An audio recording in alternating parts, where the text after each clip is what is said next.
L'idée aussi, c'est de vous faire gagner, voilà, pour remercier les 1000 abonnés, de faire gagner à l'une d'entre vous, à l'un d'entre vous, un de ces jeux de tarot. Donc, je vais vous donner les règles de suite, en fait. Je-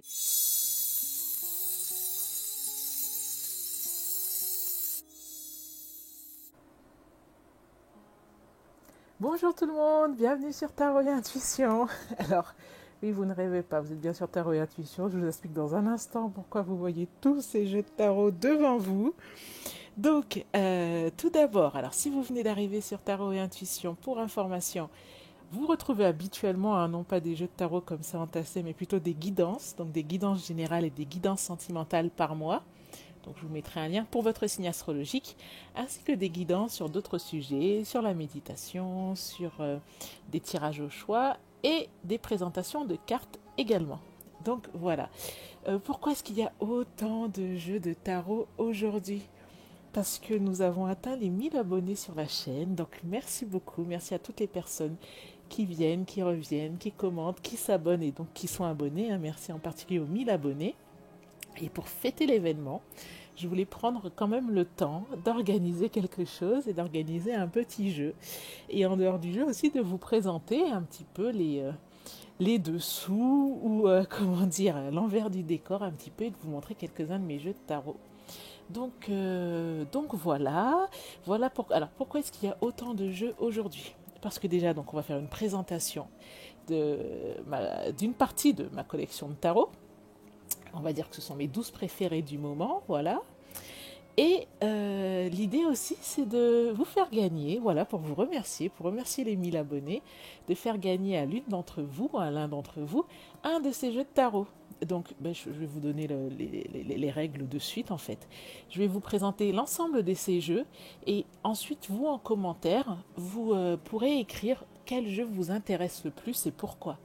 Et ensuite, je tirerai une personne au sort et la personne gagnera le jeu de son choix. Donc, par exemple, si vous vous dites, ok, moi, le tarot que j'aimerais avoir, c'est le tarot de la magie verte, parce que, voilà, je trouve le design fantastique ou autre. Et si vous êtes tiré au sort, alors vous gagnerez, je vous enverrai le tarot de la magie verte. Si vous avez choisi dans votre commentaire l'histoire de sorcière et que vous êtes tiré au sort, je vous enverrai le tarot de l'histoire de sorcière. Donc il y aura deux jeux à gagner, un sur YouTube et un sur Instagram. Donc je vous mettrai le lien de mon compte Instagram en barre d'infos. Donc j'espère que c'était clair au niveau des instructions. En même temps, il n'y a pas grand-chose à faire. Si ce n'est regarder la présentation et choisir le jeu qui vous intéresse le plus. Voilà. Donc, on va y aller. Écoutez, ah oui, alors avant ça aussi, spéciale dédicace à Doudou Deck. Voilà, Doudou Deck sur Instagram que vous pouvez retrouver. Avec qui je partage la même passion des jeux d'oracle, de tarot notamment, et surtout des visionnages de collections de tarot des autres sur YouTube. Donc voilà, Doudou Deck, je voulais juste faire une petite dédicace. Donc, on va y aller. Pour information, je ne vais pas prendre beaucoup de temps à vous expliquer les tenants, les aboutissants, des jeux de tarot. Pour moi, je préfère toujours me focaliser sur les cartes et le design quand je regarde les présentations, les reviews, les hauls d'oracle ou de tarot. C'est vraiment ce qui m'intéresse le plus. Donc je n'irai pas dans les détails des livrets. Il y en a d'autres qui font ça très bien. Donc on va y aller de suite. Je ne vais pas le faire dans l'ordre. Je vais le prendre. Je vais prendre les jeux comme ils viennent. Et, euh, et voilà. Alors, c'est la première fois que j'amène tous ces jeux ici. Alors, je pourrais peut-être commencer par euh, les jeux que vous avez vus sur la chaîne, que vous avez déjà vus et revus sur la chaîne. Alors, celui-ci, allons-y. Donc, c'est le Mermaid Tarot. Alors, j'achète des jeux en anglais et en français, ça dépend.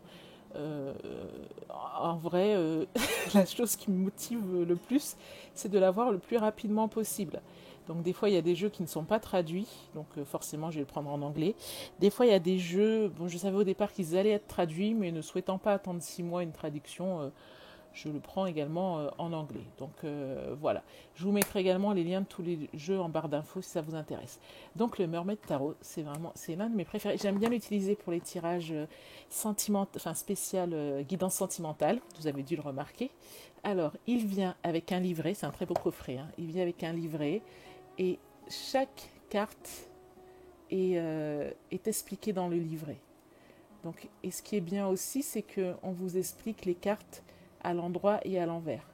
Donc, si vous débutez en tarot, c'est vraiment un super jeu. Très belles illustrations, vraiment. Je trouve qu'il est vraiment tout est très, très expressif. Surtout quand on tire les cartes pour les autres, ça leur permet aussi de se faire une idée sur la signification. Donc voilà. Voilà la roue de la fortune, le chariot par exemple. J'espère qu'il y a un peu de focus quand même. Donc voilà le livret. Comme j'ai dit, je ne passe pas de temps sur le livret. Et là, ce sont les cartes. Mais les cartes que vous connaissez parce que je les utilise beaucoup. Donc là, on a le 6 de coupe, le 8 de bâton, le 2 d'épée, le 9 de coupe, le jugement. Hop. Alors, je vais essayer de vous trouver des majeurs peut-être. Donc, là, le cavalier de bâton, regardez comme il est flamboyant, ce cavalier de bâton là. Le 7 de denier. Alors, le chariot, donc on l'a vu tout à l'heure. C'est vraiment des très très belles cartes. Je vais essayer de passer rapidement. Vous trouvez plutôt le 2 de coupe, regardez-moi ça. Vous trouvez plutôt, voilà, la force, là, une majeure. La justice. Hop. Dès que je l'ai vu, celui-ci, j'ai craqué. Regardez-moi ça, le soleil, le soleil. Dès que je l'ai vu, je pense que je l'ai vu... Ah, regardez ça. D'ailleurs, c'est sur la boîte, hein, l'étoile. Donc, je reprends. Dès que je l'ai vu sur Internet, sur YouTube, je me suis dit que celui-ci, je le voulais. Je le trouvais magnifique. Je le trouvais tellement expressif. J'adorais l'ambiance, etc. Vous savez, il faut toujours regarder le fou. Il faut toujours qu'un jeu de tarot vous parle. Hein. Regardez ces cartes magnifiques. Donc voilà, écoutez, je vais aller vite pour pas que cette vidéo dure 3 heures. Mais si vous souhaitez une présentation plus détaillée d'un jeu, eh bien écoutez, vous me le dites et je ferai ça à l'occasion. Donc, je vais mettre dans l'autre sens. Donc voici pour le tarot sirène ou des sirènes. Hop. Qui est publié par la maison Lewin, qui fait de très jolis tarots. Donc voilà pour le premier, que vous avez déjà vu à de nombreuses reprises sur la chaîne, puisque j'utilise pour les guidances sentimentales. L'autre, le Light Sears, voilà, ça c'est clairement un jeu de tarot. Je savais qu'il allait être traduit en français, mais ne souhaitant attendre 6 mois la sortie du jeu en français, je l'ai pris en anglais lorsqu'il est sorti dans le mass market. Donc il est très joli, vraiment. La créatrice s'était hyper inspirée. En fait, au départ, c'était un jeu fait de façon indépendante et la maison d'édition Hay House a contacté la designeuse, la graphiste, celle qui a conçu le jeu et lui a proposé de l'éditer. Donc il y a un petit livret comme ça et à l'intérieur, pour chaque carte, vous avez donc dans le guide des explications et aussi des exemples de tirage. Bon, c'est pareil pour le Mermaid Tarot, hein, je ne vous l'ai pas dit, mais donc regardez ces cartes. Le Light Sears, j'aime beaucoup l'utiliser. Donc pour les guidances générales, en général, voilà, d'habitude, vous le voyez pour les guidances générales. Regardez cette carte du diable, franchement. N'est-elle pas magnifique? Je le trouve très inspiré, presque habité ce jeu. Je vais mettre comme ça si c'est à l'envers. Je passe rapidement, hein, mais vraiment très très inspiré, très... je pense qu'elle était très connectée à son intuition lorsqu'elle l'a réalisé. Il vous parle, regardez le magicien, même si vous ne tirez pas le tarot, c'est toujours plus facile de commencer, regardez la grande prêtresse, avec un jeu comme celui-ci lorsqu'on veut interpréter les cartes pour les autres. Parce que tout de suite, regardez cette reine de pentacle, tout de suite ça nous parle, ça nous évoque des idées, ce soleil, magnifique, ça nous évoque des interprétations, etc. Donc voilà pour le Light Sears. Hop, le monde. Voilà, là je vous ai montré pas mal de cartes. Donc c'est le jeu numéro 2. Je Je vais le ranger dans sa petite boîte. Et la boîte est très rigide. Les cartes sont de super qualité. C'est vraiment celui-ci, je le prends. Si je vais par exemple, on va faire une sortie entre copines, etc. Et je sais que là où j'irai, j'ai des copines qui aiment bien que je retire des cartes. C'est celui que je vais prendre en fait, en général. Même si j'en prends deux, oui, je peux en prendre deux ou trois. Jamais trop. Mais celui-ci, même si je pars en vacances par exemple, je me dis non, je prends qu'un jeu de tarot, un ou deux, je vais prendre celui-ci quand même. Donc voilà.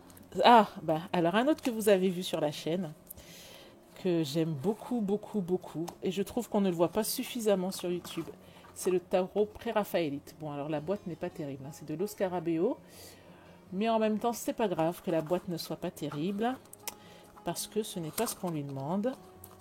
Alors attendez, ces cartes-là, il me semble que ce ne sont pas des cartes de jeu. Hein. Oui, voilà, c'est ça. Alors il y a un petit livret avec des interprétations assez aléatoires. Bon, je ne m'y retrouve pas tout le temps, mais c'est en plusieurs langues, hein, mais il y a aussi le français. Je ne me fie pas forcément à ce livret-là. Bon, voilà. Après, vous savez, les tarots, c'est une même base. Hein, donc normalement, une carte a la même signification pour tous les tarots. Ceci dit, c'est vrai que quand on choisit un tarot, il y a aussi la touche de l'illustrateur qui va parfois interpréter une même carte de façon un peu différente, où il va axer sur un côté de la carte. Donc en général, si je choisis un tarot pour tirer, lorsque je fais un tirage, lorsque je choisis un tarot, je vais quand même prendre en compte l'axe que l'illustrateur a donné à une carte plutôt qu'à une autre, à une carte. Parce que je me dis que si j'ai choisi de prendre ce tarot-là, il faut aussi aller dans l'état d'esprit de l'illustrateur, ou sinon j'aurais choisi un autre tarot. Bref, je ne sais pas si c'est clair, vous me direz. On y va. Alors, je vous montre. Ce tarot est magnifique. Vraiment, hein, c'est une merveille. Alors, regardez. Il y a beaucoup de références à des tableaux très connus. Hop. Je vais voir également si je vois des... Je vais mettre comme ça pareil. Regardez la carte du diable. Alors non, je ne cherche pas particulièrement les cartes du diable, mais... bref, après, elle ne me fait pas peur plus que ça. Je pense pas qu'il y ait de mauvaises ou de bonnes cartes dans le tarot. Regardez, ça c'est le soleil. Hop. Vous savez, la carte du diable, elle parle plutôt des choses des fois qui sont enfouies en nous et qu'on n'ose pas regarder. Hein.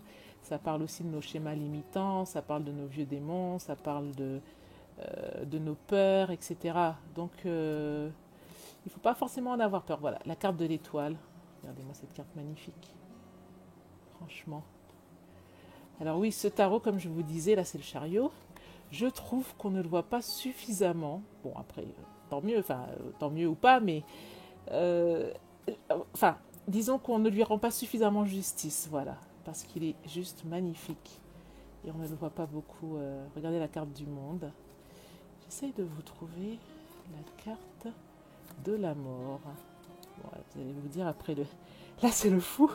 Vous allez vous dire après le diable, je cherche la carte de la mort. Mais alors, la carte de la mort, c'est pareil. Hein, vous savez, là, c'est la roue de la fortune. La mort, c'est la transformation. Quand pour devenir quelqu'un d'autre, pour renaître à soi, ben, il faut mourir.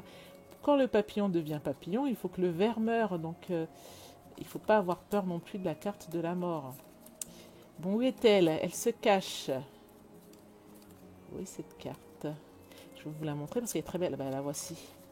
Ophélie. Est-ce que ça ne vous rappelle pas Shakespeare? Bref, cette carte est très très belle. Hop. Voilà, l'ermite. Donc, j'espère que je vous aurai un peu donné envie de vous intéresser à ce tarot, peut-être, parce qu'il est vraiment magnifique, magnifique. Le jugement, magnifique, magnifique, magnifique. Les cartes sont de bonne qualité. Bon, elles s'abîment un peu sur le côté, forcément, à force de les utiliser. La boîte, pas du tout, mais bon, voilà. Après, je vous avouerai que voilà, si je prends 2-3 jeux de tarot, comme je vous le disais, je vais prendre le tarot pré-raphaélite, hein, en général. Parce que je l'aime beaucoup et je trouve que les interprétations sont aussi toujours juste. Donc voilà. Hop. On y va, le suivant. Lequel avez-vous déjà vu sur la chaîne? On en a déjà fait 3, hein, vous vous rendez compte? Ah, vous avez déjà vu celui-ci. Alors moi je l'aime beaucoup, bah, forcément, hein, Tarot de Marseille. C'est une très belle boîte, d'ailleurs, très belle édition Grimaud, une édition spéciale. La texture est particulière, hein, la texture de la boîte. C'est vraiment une très jolie boîte, très rigide. Pour fêter les 90 ans du Tarot de Marseille Grimaud, donc il y a un petit livret. Donc ça, c'est des cartes qui ne comptent pas. Il y a des explications pour la signification des cartes, qui sont parfois surprenantes, je vous avouerai, donc je ne m'y fie pas forcément. Et vous avez un coffret comme ça, les cartes à l'intérieur. Donc, bah là, rien de nouveau sous les tropiques, hein. C'est un tarot de Marseille, tout à fait classique. Donc voilà, je l'aime bien, je trouve qu'il dit vrai. Alors je sais pas, c'est vrai que des fois, les Anglais aiment bien dire qu'il interprète de façon très juste les situations. Bon oui, c'est vrai, les Anglais vont dire ça de certains jeux de tarot. Où parfois ils vont dire qu'ils aiment bien utiliser plutôt dans tel domaine ou dans tel autre domaine. Bon, c'est vrai que le tarot de Marseille, je le trouve très juste, même pour des sujets plutôt sérieux de la vie ou des choses un peu fondatrices. Après, j'ai déjà fait un tirage général avec, sur la chaîne, au mois de juillet, je crois. Je ne suis pas sûre que vous appréciez tant que ça, parce que, vous voyez, il y a beaucoup de cartes comme celle-ci, où, bon d'accord, vous voyez 3 de coupe, mais contrairement au tarot basé sur le rider, il n'y a pas d'explication. Donc quand on vous dit 10 de coupe, là ça ne vous parle pas, ça n'évoque rien en fait. Et du coup, je crois que les tarots plus illustrés, en général, vous préférez sur YouTube afin de pouvoir vous aussi vous faire une interprétation du tirage. Donc voilà. Dites-moi si c'est le cas en commentaire. Est-ce que je me trompe? Hop. Donc je me dis que je l'utiliserai sans doute à nouveau sur la chaîne, mais plus en complément pour des guidances quand je vais tirer plusieurs jeux que en jeu unique, en jeu de base. Ok, on continue. Quel tarot avez-vous vu sur la chaîne? Celui-ci, je pense. Alors celui-ci, nous sommes déjà au 5e. Celui-ci, pour moi, c'est un tarot qui est habité, presque envoûté. Si vous voulez, quand j'ouvre le coffret, comme ça, c'est un coffret aimanté, limite, j'ai l'impression que les ampoules vont vaciller, que le bois va se mettre à craquer, que, que, que le vent va se mettre à souffler étrangement et les fenêtres à claquer également. Il est vraiment, je le trouve vraiment très très habité. Vous allez voir les cartes dans un instant. Et il a la particularité en fait d'être des portraits serrés. Oui c'est ça, close-up comme ils disent en anglais. Donc comme en général les coffrets Lewin, vous voyez là il y a un très très beau livret, donc on tire dessus là. Donc c'est comme le tarot des sirènes à peu près, sauf que là la carte n'est pas en couleur. Vous avez donc la carte avec une interprétation, l'explication, l'interprétation, etc. Donc voilà, vous avez également des exemples de tirage, bon, comme toujours, hein. Là la présentation de l'auteur ou de l'autrice et de l'artiste, l'illustratrice, et des tirages, ils sont où? Je ne sais plus, ils doivent être quelque part, hein. Bon bref, il y a des tirages, il va falloir me croire. Puisqu'on a dit qu'on ne passait pas trop de temps à vous présenter des coffrets ou autres et que vous étiez là pour les cartes. Et donc vous tirez à nouveau ici. Et là vous avez les cartes du tarot. Regardez-moi ces cartes magnifiques. Mais comme je vous dis, attention, hein, on a l'impression parfois que limite l'elfe pourrait sortir de la carte tellement c'est expressif, tellement c'est habité, tellement c'est inspiré. Voilà. Alors, on va voir les photos. Je ne sais pas si vous vous en rendez bien compte, mais j'espère que le focus se fait bien. Mais regardez, bon, cette carte du 10 d'épée. Oui, elle peut faire un peu peur, c'est vrai. Je vous le concède. La danse de l'ombre, c'est la carte du diable. Oui, je reviens à nouveau sur cette carte. Alors, je vous laisse, je vous montre. Regardez-moi ces cartes. Franchement, que c'est pas magnifique? Mais c'est vrai qu'il peut effrayer. Hein? Là, c'est la carte du monde. La tempérance, le magicien, le 10 de coupe. J'aurais peut-être dû vous donner les noms depuis tout à l'heure. Hein. Le pendu, le 6 de bâton.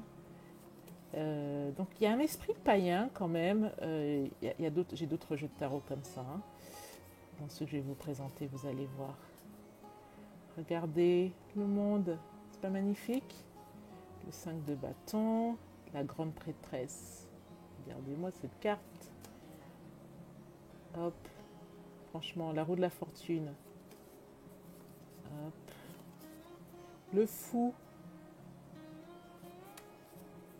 Donc, voilà. Donc, si vous m'écrivez le 7 de denier, si vous m'écrivez en commentaire, voilà, je vous ai dit d'écrire un commentaire pourquoi vous voulez gagner ce jeu. Si vous dites juste aussi, voilà, la carte de la mort. Si vous dites juste en commentaire, j'aimerais gagner le tarot du royaume sacré, je ne vous ai pas donné le nom. Tarot du royaume sacré parce que je le trouve merveilleusement beau. Ça marche aussi, hein. Il n'y a pas de bonne ou de mauvaise réponse hein, pour le roi de denier. Il n'y a pas de bonne ou de mauvaise réponse pour gagner son jeu. C'est vraiment juste un tirage au sort. Donc voilà, la reine de Pentacle. Ok, donc, écoutez, on avance, on est pas mal là. Hop, je vais mettre dans l'autre sens. Je sais pas, je dois avoir des tocs concernant mes jeux de tarot. Donc c'est un tarot habité, j'aime bien quand, si on veut un peu plus, pas faire appel à des mondes occultes, mais s'interroger sur des dimensions parallèles ou autres, etc. Je trouve ce jeu très bien. Alors, lequel avez-vous déjà vu également sur la chaîne? Je crois que vous avez déjà vu celui-ci, le tarot Moucha, que j'aime beaucoup aussi. Alors, il a une très belle boîte. Déjà, il est original.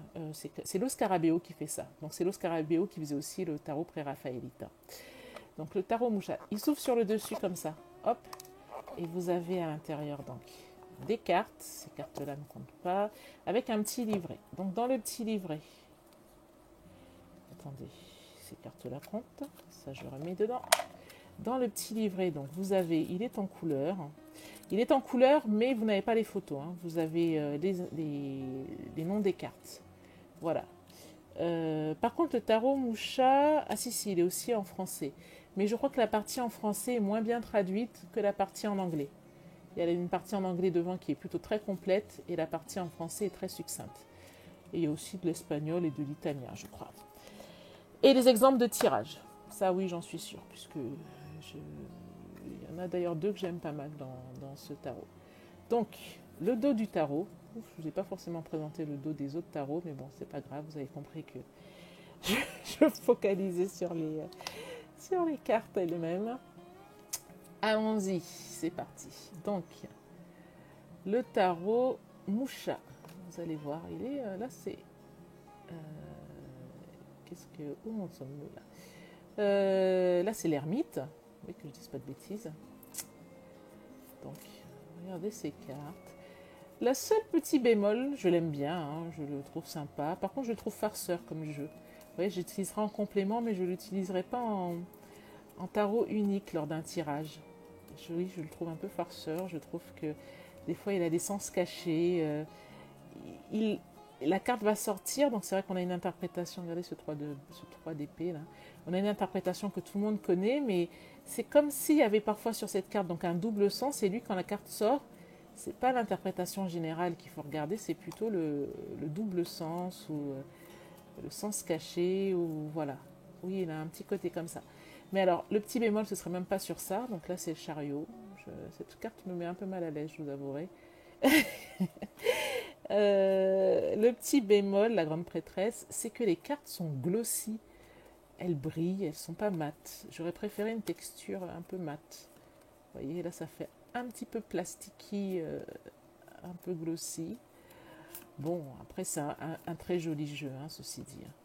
Donc voilà, sachez que personnellement, je le trouve farceur. Si vous l'avez, le tarot Moucha, et que vous le trouvez farceur, le pape, et que vous le trouvez farceur également, dites-le moi. Voilà, c'est pas un jeu que je recommanderais forcément à quelqu'un qui débute. Hein. Là, je vous enverrai plutôt vers le tarot pré-raphaélite, quoique le guide est pas dément. Le Light Seers, bien sûr. Le tarot des sirènes. Le soleil. La tour. Voilà. Vous en avez vu pas mal. Pareil, si vous voulez une description un peu plus détaillée, eh bien écoutez, vous m'écrivez ça en commentaire et puis j'essaierai de faire ça. De vous faire ça. Hop. Alors, qu'est-ce qu'on... Donc là, c'est bon. Où en sommes-nous? Nous en avons déjà fait 5. Oula, j'ai cru qu'on en avait déjà fait 5. 3 et 3. Non, nous en avons fait 6. Ah oui, mais oh, ben on arrive seulement à la moitié. J'en ai 12. Ouh là là. Bon, allons. Nous allons tenter d'accélérer. Le tarot de la magie verte. Alors celui-ci, je le trouve, je sais pas, il me fait beaucoup penser à un autre tarot que je vais vous présenter juste après, qui est le tarot des druides. Je trouve qu'ils ont des points communs. Donc le tarot de la magie verte. Hop, il se présente comme ça. Il est édité par les éditions Vega. Donc ça, c'est un tarot en français. Il a un petit pochon en satin, le jeu de cartes et le livret, qui est très bien. Vraiment très bien. Les explications, je les trouve très intéressantes. Je trouve même qu'il y a des interprétations qu'on ne trouve pas forcément ailleurs. Bon, c'est du noir et blanc, hein. Mais il est très détaillé, très fourni. Il y a on peut prendre des notes. Il y a des exemples de tirage, hein, bien sûr. Voilà, je le trouve très bien fait. Voilà, et très vrai dans ses interprétations. Et vous voyez, tout à l'heure, je vous parlais des fois de s'adapter plus au sens que l'illustrateur ou que l'auteur va donner à son jeu pour une carte qu'au sens général que l'on connaît pour cette carte. Et ben, je trouve que c'est particulièrement vrai avec le tarot de la magie verte. J'espère que c'était compréhensible ce que j'ai dit. Donc là, le dos de la carte, bon, c'est plutôt glossy, hein. Il y a des tranches dorées, mais vous pouvez voir que les tranches s'abîment assez rapidement. Ça ne me dérange pas plus que ça pour ma part. Donc voilà. Parce que c'est un signe de... Voilà, si vous utilisez votre jeu beaucoup, il va s'abîmer. C'est vrai que ces tranches dorées s'abîment plus vite que pour un autre jeu, hein, de ce que j'ai remarqué. Mais le Seigneur des Ombres, comme par hasard, on tombe encore sur la mort. Mais il en vaut la peine, voilà, c'est pas bien grave. Le valet d'épée, regardez. Voilà, ça fait partie... Oui, donc je reprends. 1, 2, 3. Alors, ah oui, la particularité aussi, c'est que on n'a pas des coupes, on a des calices ici. On n'a pas des épées, on a des athémées. Ici, ce n'est pas le fou, mais c'est l'homme vert. Beaucoup de cartes ont été renommées. Vous voyez, chevalier de calice pour le cavalier de coupe. Voilà. La reine de baguette pour la reine de bâton. Hop. 5 de baguette. Donc voilà, je le trouve, je l'aime bien, je l'aime beaucoup. Il est très sympathique comme jeu. La lune. Voilà, c'est un bon jeu. Peut-être pas pour débuter, parce que justement, il y a quand même des originalités dans les noms, etc. Donc si vous débutez, pour pas trop vous perdre, je vous conseillerais peut-être plutôt un autre jeu. Mais bon, la vieille, donc ça c'est la force.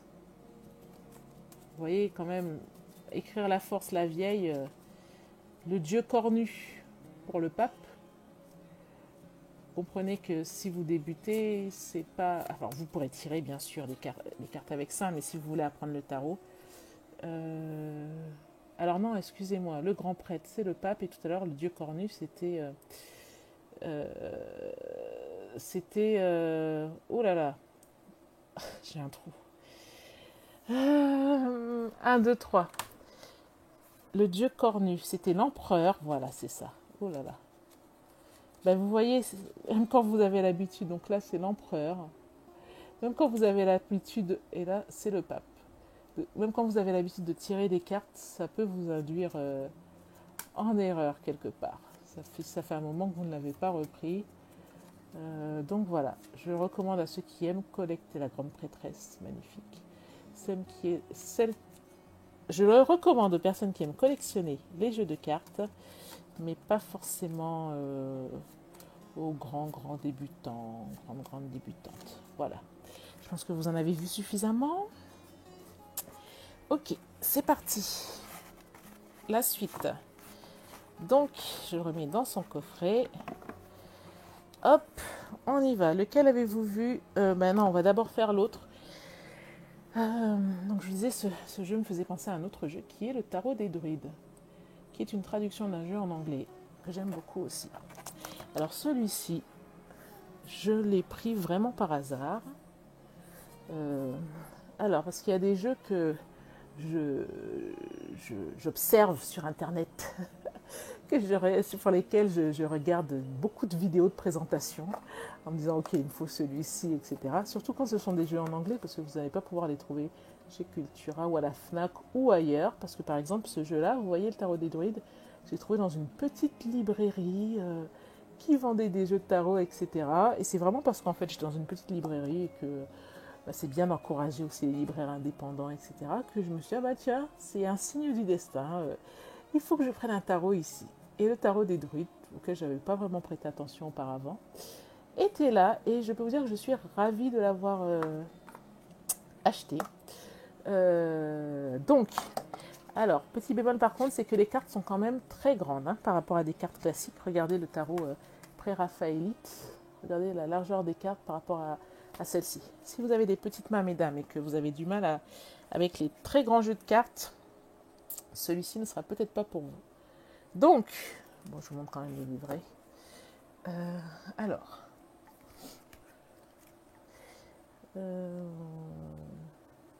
donc vous voyez,